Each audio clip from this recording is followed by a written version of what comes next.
So your new replacement rear guides have arrived, and now I'm going to show you how to put them together and install them onto your cables. So I'm going to start off showing you what the finished result is going to be. So here is the black version. Right, here's what I'm going to demonstrate with in red and white. But here is the completed assembled rail with the new plastic parts. You can see we got about 3 millimeters sticking out the back. It's nice and snug, right? And both sides are ready to go. Now we're going to jump into how to get to this point.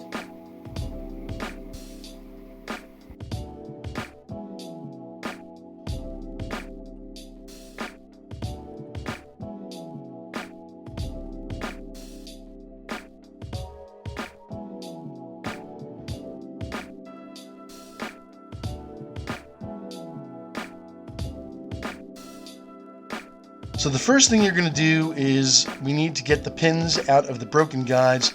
We need to reuse these metal pins in the new rear guides. So we're here on my workbench and we're going to remove this metal pin from the broken rail.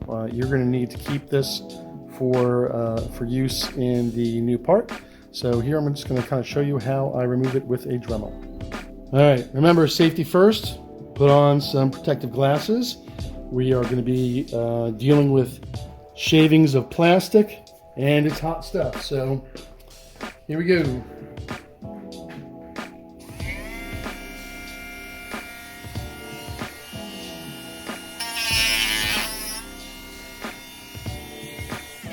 That came loose. Let's just tighten that back in.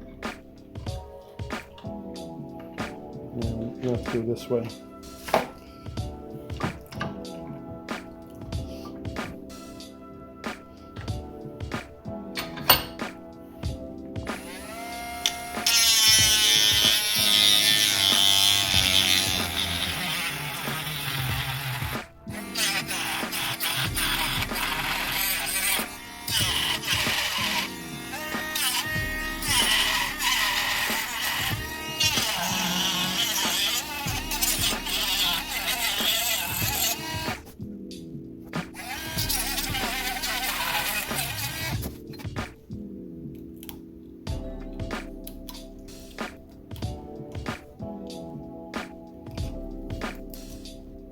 And there it is. All right, now we are going to clean off the excess plastic from the broken rails. You can see the black right here. We need to get this part off so that we can put the new part on. Again, safety first. We're dealing with plastic, and I'm just going to Dremel this stuff off and make it nice and clean.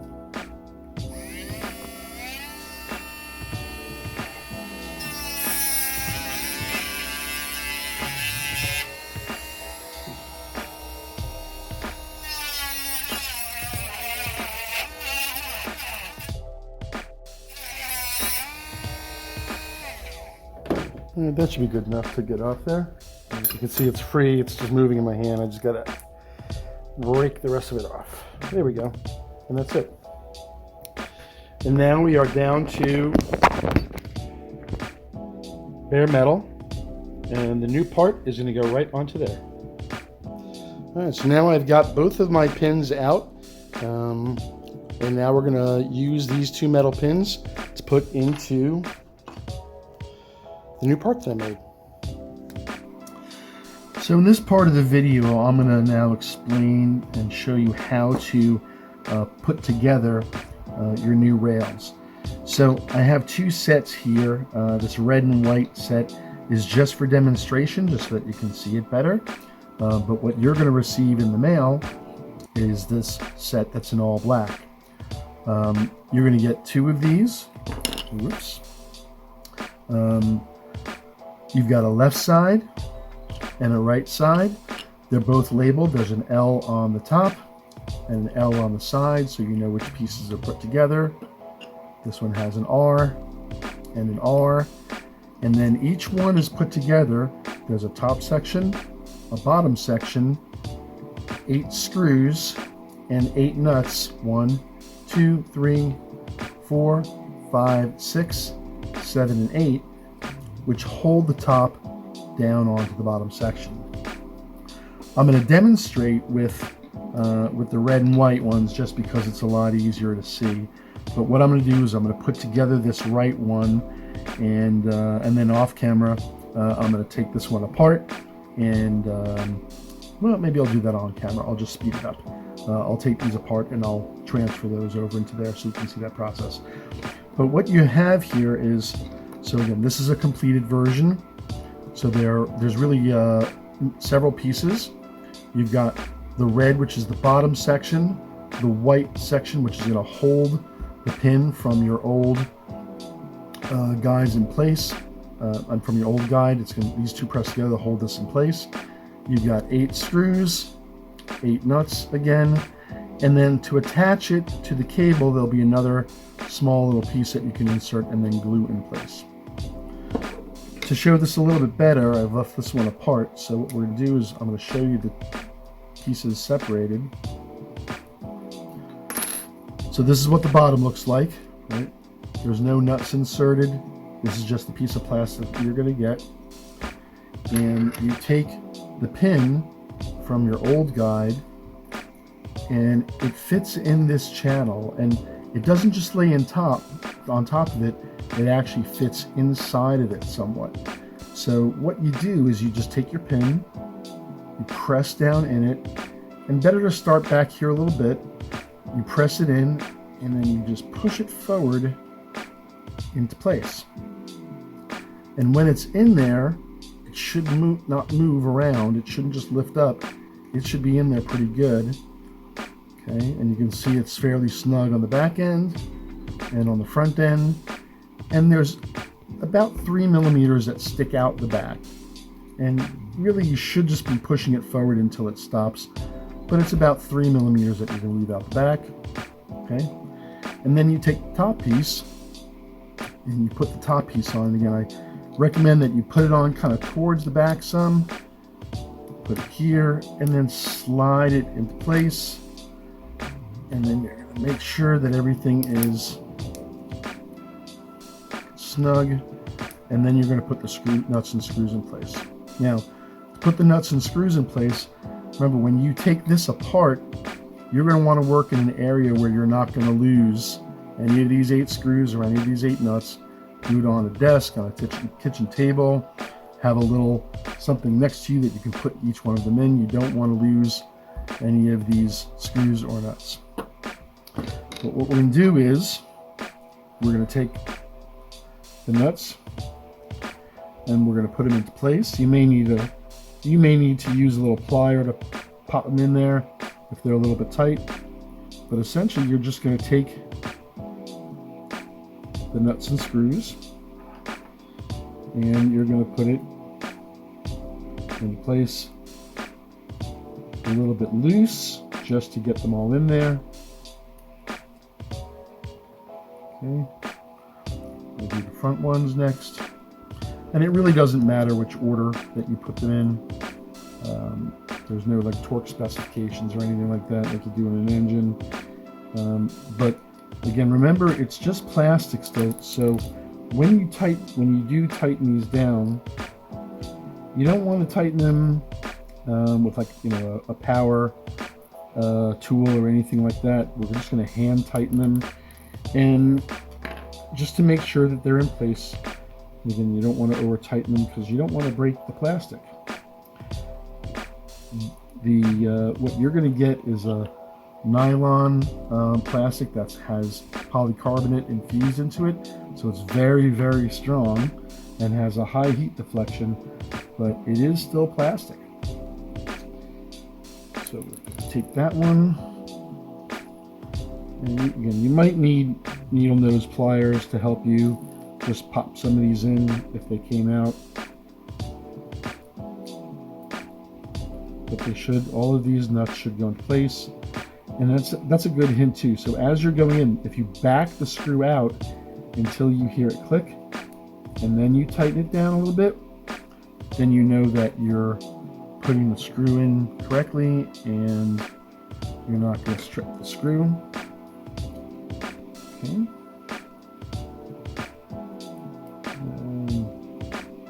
Those are in place.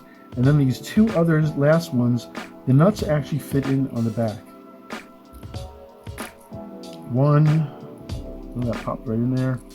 And then two, and it just kind of fits in a little groove there, and then drops into place. And then we'll put these last ones in. Now it's important when you tighten them up, I'm using a small screwdriver here just to kind of get them in place. But this Phillips head is too small really to tighten the screws up.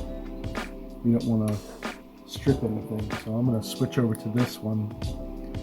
And now we're going to go around a couple of times, and we're going to just hand tighten these. Okay. And as this tightens down, it's going to impact the others. So we're just going to make it kind of hand tight on all 8 of the screws. And then we'll work our way around again. And you don't want to use any kind of Loctite on the plastic, because Loctite will melt this plastic.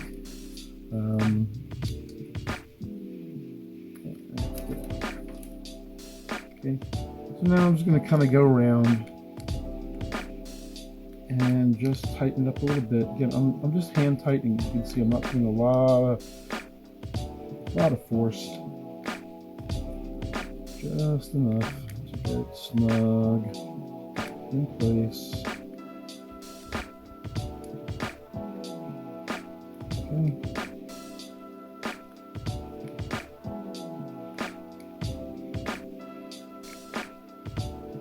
And as you can see, I'm going around each time.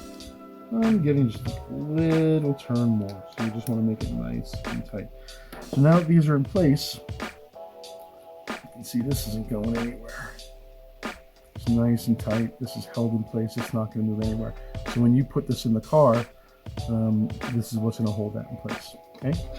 So now we've got a completed set. So now the next video I'm going to speed this up, but I'm going to transfer these over to here so that you can see the whole process of me taking these off and then putting those on. Alright, so here I'm going to transfer everything into the black one, and you can see all of the nuts are in place. And I'm just going to take one of the removed rods, and again, this one's a little bit harder because this is harder plastic, and the red was a little softer plastic, but I'm just going to push this all the way up, and I'm just going to get a little leverage on the desk. I'm just going to push it down like that, and now it's in there, and it's in there pretty good. It's in the slot, right? So I can take it and move it. It's not just sitting on top, it's pressed into the channel. And I'm just going to take the top, I'm going to push it down, I'm going to slide it forward and make sure that it's all in place. And then I'm just going to put the screws in lightly. Smooth this up. And then bring the screws in.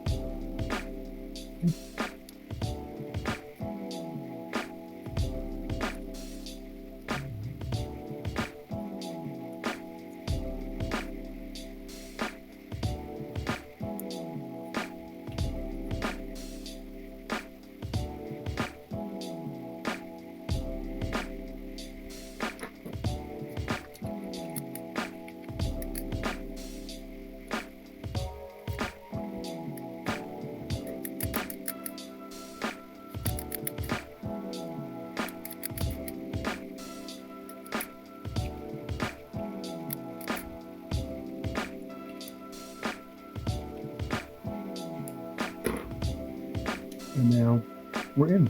Everything is nice and flat and connected. This is in place. And now we're ready to attach it. And we just take it and push it on all the way. Now it's completely in place, and there we go. And we're in.